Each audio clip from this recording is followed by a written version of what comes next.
Hoje temos a grande satisfação de ter conosco o nosso amigo de Joinville, Getro Barbosa de Oliveira, do Centro Espírita Paz do Senhor, que falará de um tema bastante importante, que é sobre a intervenção dos espíritos no mundo corporal. Getro, a palavra é sua, que Jesus te... Boa tarde a todos. Que a paz e as bênçãos do Mestre Jesus nos envolvam. Ouvimos na leitura inicial, na mensagem onde Emmanuel cita Pedro, duas importantes citações. A primeira delas, quando Pedro fala sobre estender as mãos, que foi exatamente o que o Cristo fez quando, na sua passagem por aqui, nos prometeu que enviaria o Consolador prometido, aquele que estaria conosco e viveria em nós. E a segunda advertência que nos traz Emmanuel é a respeito do fazer, do agir, do colocar em prática os ensinamentos que a doutrina consoladora, que é o Espiritismo, nos traz. Porque ele nos diz que não bastam os discursos, é necessário que coloquemos, entre aspas, as mãos à massa. Entendendo estas colocações, percebendo estas informações, este reviver do Evangelho que é feito na obra, a série A Fonte Viva, onde Emmanuel desdobra com a luz da doutrina espírita o Evangelho do Cristo, nós podemos perceber que efetivamente entender os postulados da doutrina espírita, saber que ela se embasa em algumas premissas, sendo a primeira delas Deus. A doutrina espírita inicia-se porque Kardec, com muita clareza, nos diz na introdução do livro, mais especificamente na introdução ao estudo da doutrina espírita, que está em O Livro dos Espíritos, que o Livro dos Espíritos contém a doutrina espírita por especialidade. Por generalidade, nos diz Kardec, ele está afeto ao espiritualismo, mas contém a doutrina espírita. E se o Livro dos Espíritos contém a doutrina espírita, e se na primeira questão do Livro dos Espíritos Kardec indaga que é Deus, uma das premissas principais, se não a maior delas, é a existência de Deus. Deus, pré-existência e continuação da vida da alma após a morte do corpo físico, comunicabilidade entre os mundos espiritual e o mundo físico, a lei de reencarnação e a lei de evolução, que nos traz ao entendimento que fomos criados na simplicidade e na ignorância, que temos uma caminhada infinita a partir do momento em que fomos criados e que atingiremos lá adiante a perfeição. Perfeição relativa, porque a perfeição absoluta só a Deus pertence. E como consequência desta perfeição, atingiremos o nível de espíritos puros e felizes.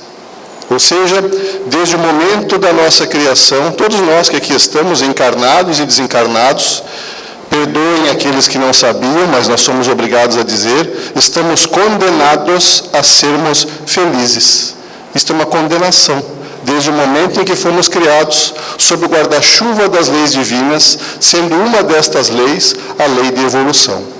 Então, quando trata-se da intervenção dos espíritos no mundo corporal, é necessário compreender que esta intervenção, que a ação dos espíritos nas nossas atitudes cotidianas, nas coisinhas do terra a terra, nas coisas do varejo da vida, como diz Hermínio Miranda, e existe essa intervenção, existe no nível que nós permitimos.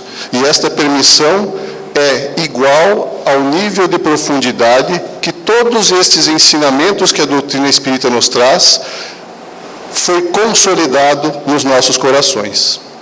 Saber que Deus existe, saber que sou uma criatura imortal e indestrutível, saber que já tive várias existências aqui para trás e que terei outras tantas até o momento em que tenha aprendido tudo o que é necessário para me tornar um espírito puro. Saber que, quando este corpo físico morrer, eu continuarei existindo como espírito imortal que sou. E saber que estou sob o guarda-chuva da lei de evolução, mudou o que no meu sábado? De posse destas informações, o que eu fiz de diferente hoje no meu sábado, sabendo que sou um espírito imortal e indestrutível? Agi em algum momento destas horas do dia que nos trouxeram até aqui, como um espírito imortal, ou agimos como homens, ou como mulheres, ou como criaturas encarnadas?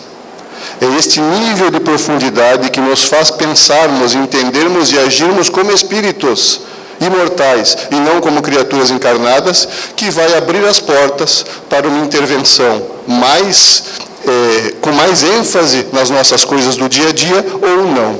Então, quem que faz ou quem que dá a permissão para que os espíritos intervenham nas nossas ações, no nosso pensamento, nas coisas que nós ouvimos e que às vezes acreditamos ser da nossa própria consciência, até porque muitas vezes são? Quem tem este poder de permitir que isto aconteça é o agente, o ator, aquele que aqui estamos na nossa oportunidade reencarnatória. Os que desencarnaram, os desencarnados que aqui estão, já tiveram a sua oportunidade. E o que foi feito ou deixado de fazer não tem mais volta. Terão outras oportunidades para os devidos reparos, porque toda a lei divina é embasada no amor e na justiça divina. Amor que nós não entendemos, porque nós dizemos que Deus é justo, é soberanamente bom e Deus ama. Na verdade, isto é uma forma que temos de buscar dentro da nossa capacidade psíquica entender Deus. Mas Deus não ama, Deus é o amor. Deus não é justo, Deus é a justiça. Por conta disso, a forma com que temos de interagir com os nossos semelhantes, encarnados ou desencarnados, determina as consequências que colhemos. Então, aqueles irmãos que já desencarnaram, já não estão mais ainda em tempo reencarnados de reparar as suas deficiências deixadas para trás. Terão outras, mas nós estamos no meio da viagem. Nós que estamos nos enxergando aqui com os olhos físicos, ouvindo com os ouvidos materiais, estamos no meio da viagem. E fazemos esta colocação porque, falando de intervenção, logo nos vem à mente, diretamente relacionada ao tema, mas não em específico, a mediunidade. O momento da comunicação do mundo encarnado com o plano espiritual. E aí nós enxergamos os médiuns. E muitas vezes, erroneamente, acreditamos que a mesa ou a reunião mediúnica onde se auxiliam espíritos desencarnados existe para o auxílio dos desencarnados que eles são trazidos. Errôneo. É óbvio que os desencarnados ali são auxiliados. Mas estes já tiveram a sua chance, terão outra.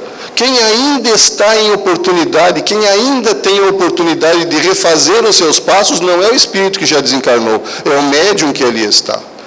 E como Kardec explica, médium é todo aquele que sente em maior ou menor grau a influência dos espíritos desencarnados. Portanto, todos nós que aqui estamos somos médiums. Porque além de nos trazer a doutrina espírita com todos os seus postulados, dentre estas informações, a providência nos esclarece que nós temos um anjo de guarda. Todos nós encarnados que aqui estamos, somos tutelados por um amigo espiritual. E aí é bom a gente fazer um exercício de sentimento, de emoção. Pense cada um que aqui está numa criatura que lhe é profundamente querida. Todos nós temos alguém, um filho, a esposa, o marido, um irmão, um amigo. Todos nós temos alguém, quiçá vários até, mas pense nesta criatura que estar longe dela me traz tristeza. Não tristeza amarga ou melancólica, mas tristeza porque eu gostaria de estar junto. Cada um de nós tem esta criatura, pela qual nós nutrimos um carinho muito forte. Enquanto vocês pensam, eu vou tomar um golinho d'água. Cada um já pensou no seu? Multiplique por 1 milhão de vezes este sentimento que você nutre por esta criatura. Vai lhe dar uma pequena ideia, uma vaga ideia do amor que o seu anjo de guarda sente por você. E quantas vezes eu falei com ele hoje? Ou ela, não sabemos. Quantas vezes eu me aconselhei com o meu anjo de guarda, do momento que eu retornei ao corpo físico, quando acordei de manhã, até o momento de agora em que aqui estamos na casa espírita. Não precisa ninguém responder, só pense. É esta criatura, com esse sentimento que nós não compreendemos, que está aqui com a missão de nos tutelar.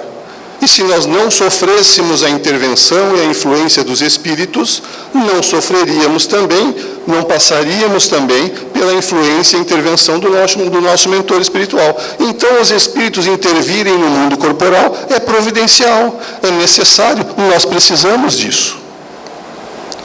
Nesse capítulo do Livro dos Espíritos, que trata dessa temática, é um capítulo bastante longo. Nós trouxemos aqui os subtemas tratados por Kardec, não vamos abordar todos, mas só para aguçar a curiosidade daqueles que ainda não conhecem.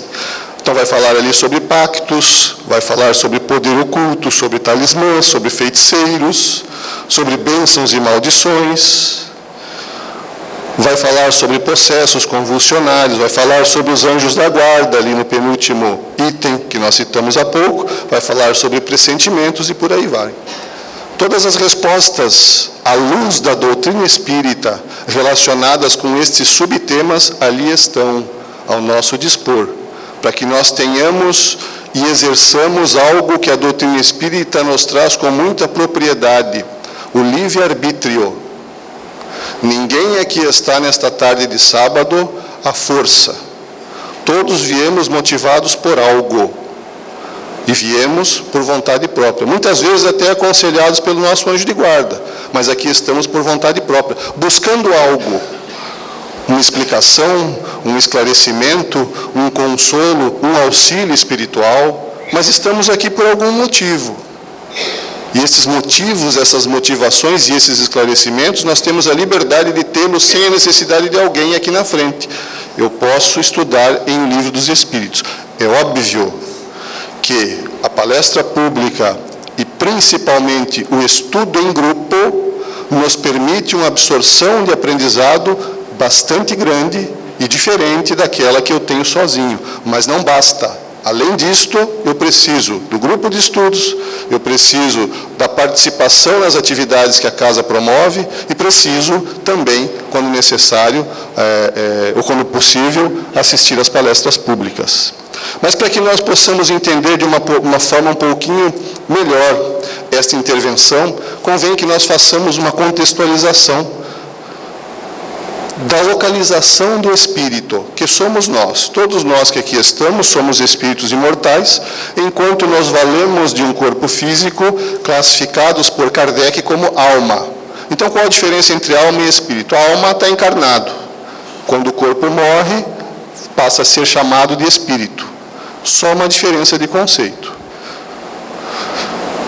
Este espírito pode estar na posição de alma, reencarnado no mundo físico, ou na posição de espírito, desencarnado no mundo espiritual. Pode estar também saindo do mundo físico e adentrando ao mundo espiritual, por aquele fenômeno comum, pelo qual todos nós encarnados que aqui estamos já passamos, porque esta não é a nossa primeira reencarnação, chamado morte, ou no conceito espírita, desencarnação. Pode estar também este espírito saindo do mundo espírita, do mundo espiritual, e retornando ao plano físico, naquele processo que nós conhecemos como nascimento ou reencarnação. Nos dois momentos existe alegria de um lado, tristeza do outro. Isso significa que a gente nunca está contente. Quando a criatura sai aqui do plano físico e retorna para a pátria espiritual, quem fica aqui se entristece. E a turma de lá que recebeu o familiar de volta? Festa. Quando acontece o inverso, sai do plano espiritual, deixa a família espiritual e vem para o plano físico. Como é que a gente recebe a criança aqui? Festa. E a turma que ficou lá? Tristeza. Então nós nunca estamos contentes, mas esses ires e vires fazem parte da nossa experiência evolutiva. São necessários e já passamos infinitas vezes.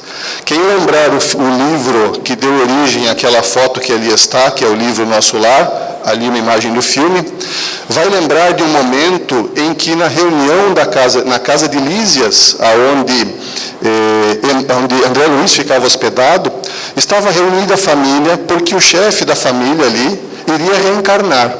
Então estava aquele momento de tristeza, porque ele ia sair daquele grupo gostoso, familiar ali, e ia voltar para a Terra. E aí a família preocupada com ele, querendo saber o que eles podiam fazer para ajudá-lo, perguntam a ele, o que nós que vamos aqui ficar, podemos fazer para lhe auxiliar quando você estiver reencarnado? E olha o que ele pediu, quem não acreditar, leia o livro.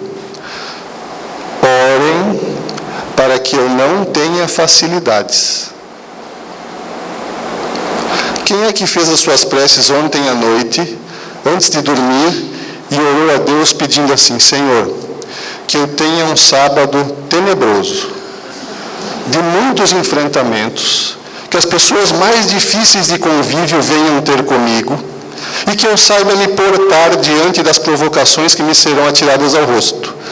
Se alguém orou isso, não precisa responder, mas não faça isso não, viu? Não é normal, não é assim que se faz. Mas nós percebemos o tamanho do entendimento que estar livre das peias da matéria, libertos do corpo físico, compreendendo a lei de evolução, nos traz. Orem para que eu não tenha facilidades. Porque naquele momento, para aquela criatura, o que era mais importante, pensando ele como espírito, e não como espírito, como alma reencarnada. Ser bem-sucedido nas vicissitudes da oportunidade reencarnatória que iria enfrentar. E talvez as facilidades da matéria dificultassem este aprendizado, dificultassem esse enfrentamento e não trouxessem lá ao final da vida do corpo físico o mérito por ter ultrapassado todas as dificuldades com honradez, com vontade e tirando delas um aprendizado. Orem para que eu não tenha facilidades. Outra oportunidade também, em outro momento, pode o espírito estar habitando o mundo material, mas atuando no mundo espírita. Isso toda noite. Toda noite nós deixamos o nosso corpo físico dormindo na cama e vamos fazer aquilo que gostamos. Vamos fazer aquilo que gostamos, porque não tem lei de sociedade, não tem lei moral, não tem ética, não tem regra nenhuma que me impeça de fazer aquilo que eu gosto, a não ser os meus próprios valores já conquistados. Então, quando o corpo físico dorme, nós buscamos os nossos iguais. Vamos ter com aqueles que pensam, agem e sentem igual a nós. Vamos buscar os nossos semelhantes. Na grande maioria das vezes, vamos buscar aquilo que nos traz prazer. Não significa nem certo, nem errado. É um fato. É assim que acontece. Então, estamos habitando o plano físico, mas atuando no plano espiritual. Podemos também estar no plano espiritual e atuando no plano físico. Acabamos de citar o exemplo dos nossos anjos de guarda. E em específico sobre este tema, aliás, antes disso, em algum destes 6 momentos que ali estão exemplificados, nós sempre estaremos. Em algum destes 6 momentos nós estaremos. Então, este é o contexto do espírito. E é exatamente sobre esse contexto, agindo, habitando o mundo dos espíritos e agindo no mundo corporal, que Kardec trata nesse capítulo citado de O Livro dos Espíritos. E Kardec, com muita propriedade, na questão 459 de O Livro dos Espíritos, faz a seguinte indagação: influem os espíritos em nossos pensamentos e atos? É clara a pergunta, né? Bem óbvia, bem fácil de compreender. Influem os espíritos em nossos pensamentos e atos? E a resposta? Olha só que extraordinária a resposta. Muito mais do que imaginais. Influem a tal ponto que de ordinário são eles que vos dirigem. O que é uma coisa que acontece ordinariamente? Comum, corriqueira, quase sempre. São eles que vos dirigem. Mas por que isso acontece? Porque eu permito que assim seja.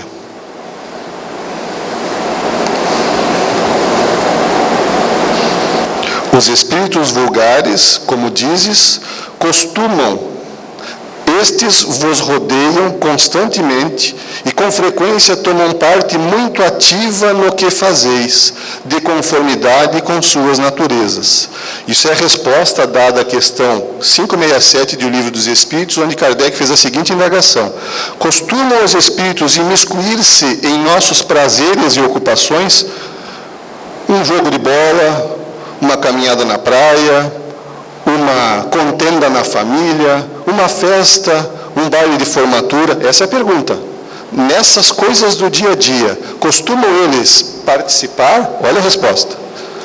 Os espíritos vulgares, como dizes, costumam. Esses vos rodeiam constantemente e com frequência tomam parte muito ativa no que fazeis, de conformidade com suas naturezas. E aí é que começa a aparecer esta figura. A liberdade de escolha, o livre-arbítrio. Mas é importante sempre, quando nós estudamos doutrina espírita, entender o conceito da palavra utilizada por Kardec. Antes de editar o livro dos Médiuns, Kardec nos trouxe uma obra intitulada Instruções Práticas sobre as Manifestações Espíritas. Esta obra foi antecessora do Livro dos Médiuns. Quando ele edita o Livro dos Médiuns, ele deixa de editar esta obra. Mas nesta obra existe um pequeno dicionário com 95 verbetes, conceitos de palavras usadas por Kardec, e ele explicando o que ele queria dizer com estas palavras. Então, uma obra extraordinária. Existe digital hoje, para quem quiser consultar. Ela foi reeditada em 1922 aqui no Brasil, e agora a FEB também reeditou essa obra. Então, existe ela para quem quiser consultar. E nesta obra, o conceito de livre-arbítrio trazido por Kardec é aquele que ali está: liberdade moral do homem, faculdade que ele tem de se guiar pela sua vontade na realização dos seus atos. Então, aonde está a chave da questão? Está na palavra utilizada por Kardec no conceito de livre-arbítrio: faculdade que tem de se guiar pela sua vontade na realização de seus atos. No livro Pensamento e Vida, Emmanuel nos diz que trata sobre o pensamento, obviamente, e que, aliás, é uma obra extraordinária, porque o livro Pensamento e Vida, para quem não sabe, é uma apostila de estudos no plano espiritual para aqueles que vão reencarnar. Kardec pegou esta apostila de estudos da turma que está se preparando para reencarnar no plano espiritual, transformou-a e modificou-a para o nosso entendimento como encarnados, e está aí, Pensamento e Vida.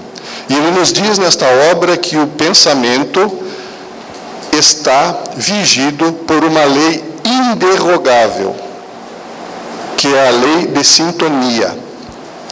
Então, o que faz com que os pensamentos de um sejam chave ou influam nos pensamentos de outro é a lei de sintonia. Sintonia é fácil de entender. Quando a gente liga o rádio, nós podemos estar ouvindo AM ou podemos estar ouvindo FM. Aquilo regula as ondas sonoras. O pensamento também se transmite através de ondas, mas não são as mesmas ondas de rádio. E nós sintonizamos na frequência que quisermos. Quando estamos sintonizados em assuntos elevados ou concentrados numa atividade produtiva, a frequência do nosso pensamento é muito alta. Por isso que o esforço intelectual cansa. É físico, é biológico, queima fosfato, gera cansaço, dá sono. Porque o padrão nosso são ondas longas e uma frequência bem baixa. Aqui nós estamos confortáveis. Para estarmos concentrados durante 45 minutos em uma palestra, isto não acontece.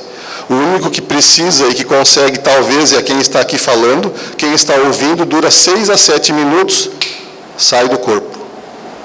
Alguns dizem que desdobram, não é. Não é desdobramento, sai do corpo por cansaço. Aí tem que fazer um esforço para sintonizar de novo. E nesse esforço é que aparece a vontade. Então, nós estamos sempre sintonizados com algo, com algum tipo de pensamento. E se quisermos saber a qualidade, é só prestar atenção. O que eu estou pensando agora? E eu saberei que nível de onda pensamento, em que nível de onda pensamento, com que frequência esta onda que eu estou sintonizado. Então, pensamentos bons, saudáveis, têm frequência alta. Pensamentos ruins, desmotivantes, de violência, têm ondas compridas de frequência baixa. Então, quando a gente escuta na casa espírita, costumeiramente as pessoas dizem: eleva o teu padrão vibratório. É isso, eleva o teu padrão, a tua frequência de pensamentos, pensa melhor. Melhora a qualidade dos teus pensamentos, aí tu vai estar elevando o teu padrão vibratório por conta disso. E é necessário, para que esta sintonia aconteça ou não, que eu use, que eu tenha o esforço da vontade.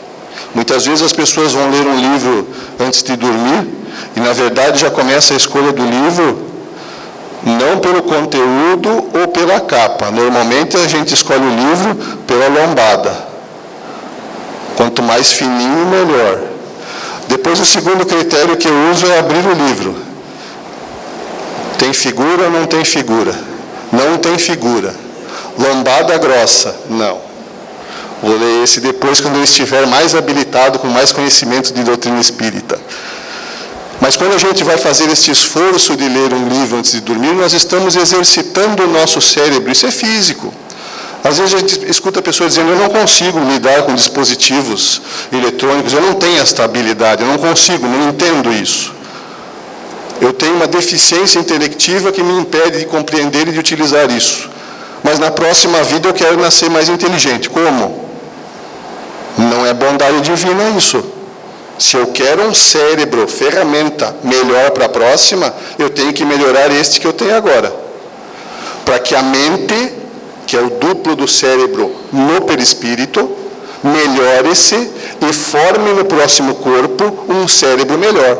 Então, quem permite o nível de inteligência de cada um é o próprio agente. Sou eu o espírito. Então, quando eu vou deitar à noite e ler um livro, eu preciso fazer o exercício. Apareceu, estou lendo Joana de Ângeles, aí aparece uma palavra lá que eu desconheço completamente. E aí eu não estou com o meu smartphone aqui para consultar o Google. Mas tem um dicionáriozinho lá na biblioteca da sala. Levanta, vai lá, pega o dicionário, anota na lombada da página ali, na beirada da página, o que significa aquela palavra, para que possa compreender o contexto como está ali escrito. Isto é um exercício. São essas pequenas atitudes que nos permitem as mudanças, que nos permitem nos qualificarmos mais para os enfrentamentos futuros. Porque todo esse conhecimento que aqui estamos adquirindo, nós estamos tendo uma oportunidade reencarnatória em que fazemos parte de um pequeno grupo. Somos, no Brasil, que é o país mais espírita do mundo, Brasil, estamos reencarnados no país mais espírita do mundo, temos as obras em língua portuguesa, Chico era brasileiro, Divaldo é brasileiro, e por aí tantos outros, Raul Teixeira e por aí vai tantos outros brasileiros. Temos as obras na nossa língua, disponíveis gratuitamente, muitas delas na internet, e aqui estamos falando daquelas que têm os direitos autorais protegidos, aquelas que estão já em poder público, não aquelas que são baixadas em PDF, que isso, na verdade, é uma apropriação indébita da obra. Mas não é essa a temática da nossa fala. Estamos tendo a oportunidade de fazer parte de um pequeno grupo de menos de 3% de brasileiros que somos espíritas. Qual a chance de, na próxima reencarnação, eu nascer em uma família espírita? Menos de 3%. Então, olha que extraordinária essa oportunidade que eu estou tendo agora, nesta existência, onde eu já estou tendo contato com a doutrina. Preciso usar isso. Preciso promover em mim a aquisição e a prática desse conhecimento para que esse nível de influenciação que a gente viu ali deixe de ocorrer de forma tão enfática, de forma tão eficaz. Porque Kardec também pergunta aos espíritos: por que permite Deus que os espíritos nos excitem ao mal? Olha a resposta. Como espírito que és, tens que progredir na ciência do infinito, daí o passares pelas provas do mal para chegares ao bem.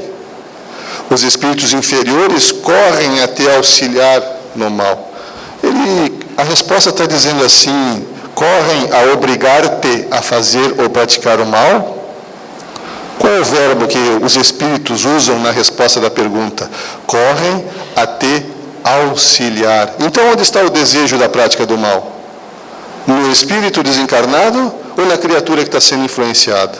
Porque se não houver o desejo em mim, quem lembra do filme do Chico Xavier, o pai dele levou ele num determinado momento num prostíbulo. Será que a intenção do pai dele era que ele reunisse as moças que lá estavam e começasse a fazer uma oração, como mostra no filme? E por que o Chico não se influenciou por aquela psicosfera que com certeza existia ali? Por aquelas falanges de espíritos ligados à área da sexualidade desvairada, que com certeza habitavam aquela residência. Por que ele não se deixou influenciar? Porque não havia nele a semente. A semente que havia no Chico era outra, a ponto de contaminar a turma que ali estava, e todos, quando o pai chegou na sala, estavam todos orando. Ele influenciou, ao contrário, positivamente as criaturas que ali estavam. Então, eles nos auxiliam mas é necessário que eu tenha em mim o desejo.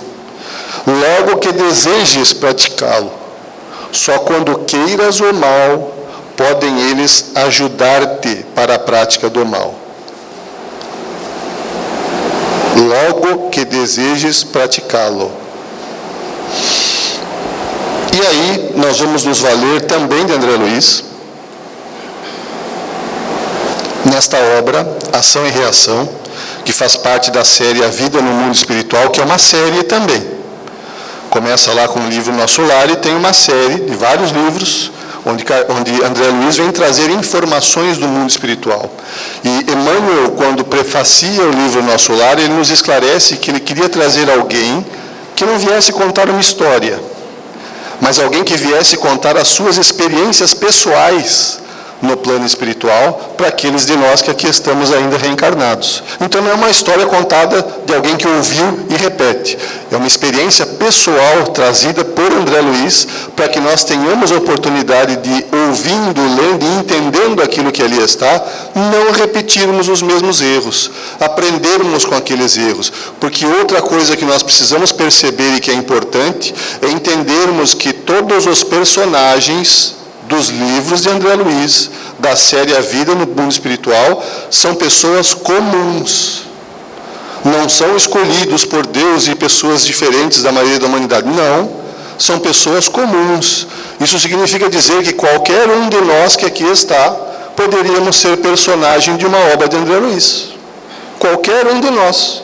Nas nossas vidas, nos planejamentos reencarnatórios, nas dificuldades que enfrentamos, acontecem coisas semelhantes aquelas que aconteceram com os personagens de André Luiz. Então, são pessoas comuns. Se são pessoas comuns, passaram por aquilo e aprenderam, se tivermos vontade, utilizando o nosso livre-arbítrio, poderemos também aprender com as dificuldades que eles vivenciaram e, por conta disso, nos privarmos de termos que passar pela mesma dificuldade para aprendermos.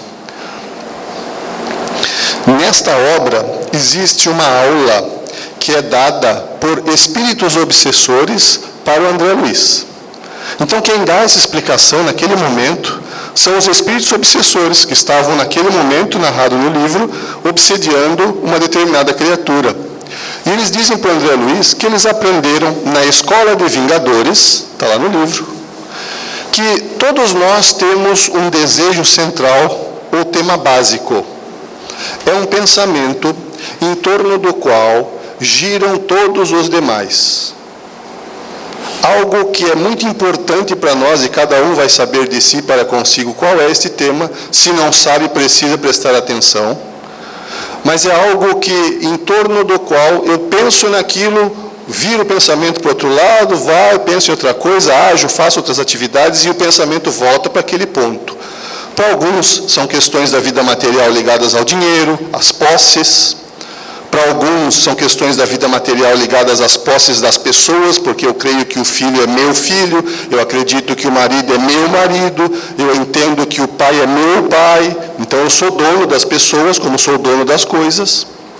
Podem ser questões ligadas às vidas, à área dos vícios, de qualquer natureza, seja um vício alimentar, seja um vício da área da sexologia, seja um vício da área do uso de drogas, drogas alucinógenas mesmo, mas existe um pensamento central.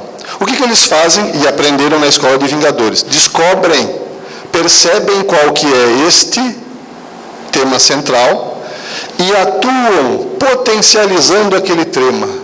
Então começa a se tornar cada vez mais frequente, cada vez mais repetitivo e cada vez mais duradouro na cabeça da criatura aquele pensamento. Às vezes uma vingança, que começou com um rancor, que decorreu de um diálogo que não aconteceu. Então alguém disse algo para mim, eu não gostei, não falei para a pessoa que aquilo não me agradava e comecei a pensar naquilo, remoer aquele pensamento, mandar ondas vibratórias pesadas para aquela criatura. Não resolvi aquela questão. E os espíritos veem isso, potencializam e vão alimentando o desejo de vingança na criatura.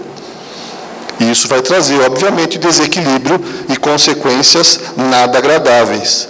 Então, agindo neste tema, que já é da criatura, é que inicia-se o processo de obsessão. Não creiamos nós que alguém vai no shopping e volta obsedado. Não é assim que se dá. Um processo obsessivo tem fases. Inicia-se com uma influenciação simples, passa por um período da fascinação e pode atingir o nível da subjugação. Mas é um processo, não é de uma hora para outra, não é como um vírus que eu saio e posso pegar um vírus de alguma doença, seja ela qual for. O processo obsessivo não se dá assim, ele acontece e vai progredindo conforme o contato sistemático com esse nível de pensamento. Cada um é tentado exteriormente pela tentação que alimenta em si próprio. Nada que eu não tenha dentro de mim me afeta. Então, se eu tenho problemas contra o preconceito, de qualquer natureza, é porque existe preconceito dentro de mim. Mas isso é só para atiçar a vontade de buscar a pesquisa sobre este assunto. Cada um é tentado exteriormente pela tentação que alimenta dentro de si. Então, diante disto, buscando dar continuidade às questões da psicologia, que a doutrina espírita veio esclarecer, questões da psicologia, está na questão 145 do Livro dos Espíritos, quando Kardec pergunta quem eram os profetas e os filósofos antigos. E a resposta dos Espíritos é claríssima. Eles nos dizem que eram os precursores da eterna doutrina espírita, que veio para resolver os mais intrincados problemas psicológicos. Está lá na resposta da questão 145 do Livro dos Espíritos. Então, tratar de psicologia dentro da doutrina espírita é seguir o que Kardec fazia. E para facilitar esse nosso entendimento e este uso desta ciência, Joana de Ângeles nos traz em uma de suas obras algumas sugestões para que nós possamos ser donos de nós mesmos. Desfazer-se dos padrões mentais antigos, treinar novas maneiras de pensar. Eu não suporto isso, eu não gosto daquilo, eu não mudo. Fechou a porta. Fechou a porta. A rotina é um elemento que corrói, segundo Joana de Ângeles, a rotina destrambelha. Essa palavra destrambelhar é ela que usa na obra. Destrambelha a criatura, a rotina. Quer ver um exemplo fácil de rotina que muitos talvez já conheçam? Quando eu chego na casa espírita, todos os sábados, eu sento sempre ou do lado esquerdo ou do lado direito. Mas por que senta sempre do mesmo lado? E normalmente na mesma fila. Percebe isso? Ou é só em Joinville que a turma faz assim? Rotina. A rotina, como é mesmice, me traz segurança. E quando eu saio desta zona de conforto, eu me sinto inseguro. Para não me sentir inseguro, eu busco a rotina. Então eu chego em casa e faço as coisas sempre do mesmo jeito. Quem toma banho lava a primeira cabeça, sempre lava a cabeça. Quem escova os dentes com a mão direita, ou bota a pasta ou molha a pasta, faz sempre do mesmo jeito. Quando acorda de manhã, a primeira coisa que faz é sempre a mesma.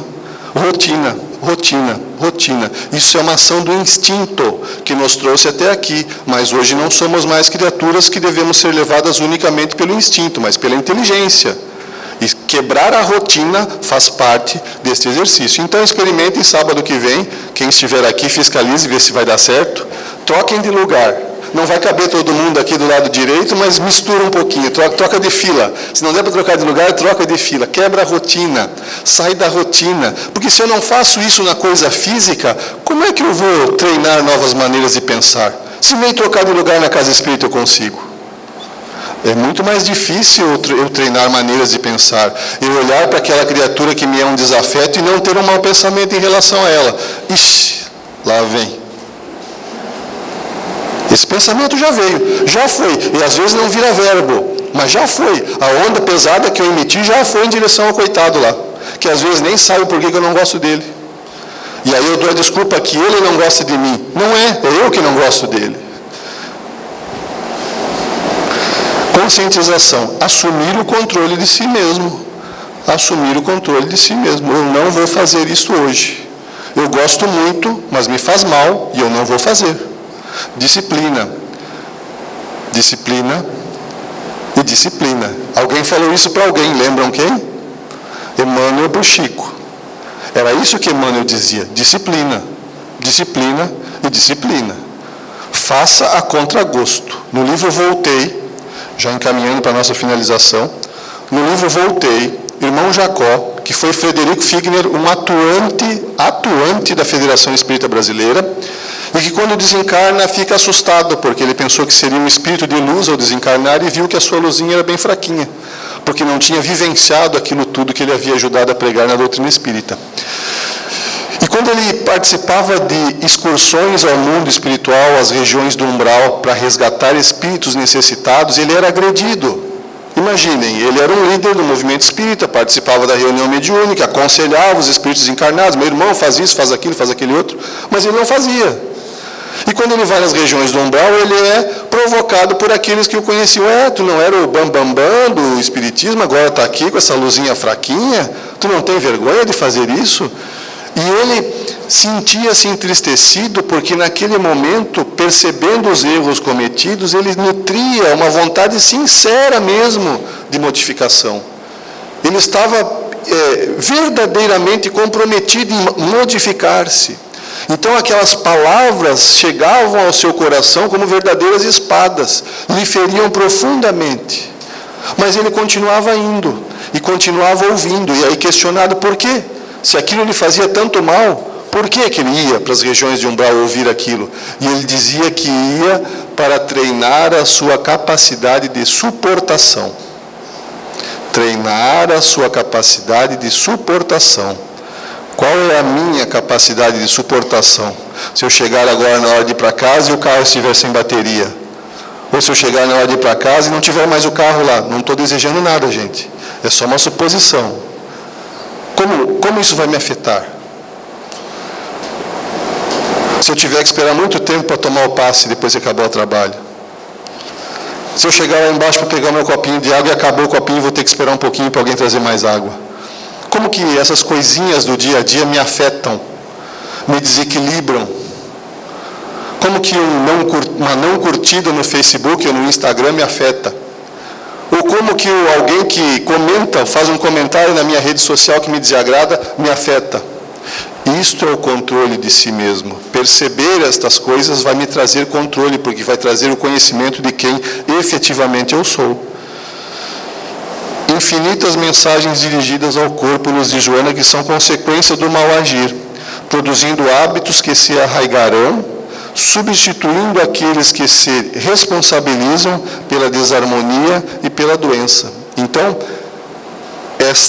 esses conselhos que Joana nos traz no livro Momentos de Saúde e de Consciência, como o próprio título da obra faz, nos promovem a saúde de consciência, para que nós possamos efetivamente não só entender os ensinamentos da doutrina espírita, que nada mais são do que o reviver do Evangelho do Cristo que aqui esteve, mas, acima de tudo, que nós possamos modificar os nossos hábitos. Mas não tente começar a amar na segunda-feira. Não será possível. A partir de segunda, eu serei uma pessoa amabilíssima. Vai se enganar, vai se iludir e vai se frustrar. Talvez daqui umas 1000 reencarnações nós sejamos pessoas amabilíssimas. Mas nós precisamos alimentar o brotinho de amor que existe em cada um de nós. E esse brotinho se manifesta principalmente através do afeto que nós nutrimos. Quando fizemos a indagação daquela pessoa querida que nós gostamos muito e que nos faz falta quando está longe, todos pensaram em alguém. Isso demonstra que nós amamos. Mas nós amamos como Cristo nos ama? Não. Ainda não. Nem os discípulos se amavam, nem os apóstolos se amavam como Cristo nos ama. Porque ele ensina a Pedro, naquele momento da passagem do Evangelho, em que ele diz assim: os meus discípulos devem ser conhecidos por se amarem como eu lhes amo. Amar ao próximo como a mim mesmo é uma coisa. Amar ao próximo como Jesus me ama está além de amar ao próximo como a mim mesmo. Está num nível que eu ainda não compreendo. Então, um passinho de cada vez. Do tamanho da minha perna. Por exemplo, na segunda-feira eu posso mudar um hábito, seja lá qual for. Mude um hábito. consciente mesmo, mude um hábito. Escolha um que talvez lhe traga algumas más consequências e mude este. Comece por esse. Se eu finalizar o ano de 2020 e não tendo mais este hábito, progredi. Olha que extraordinário. Já progredi.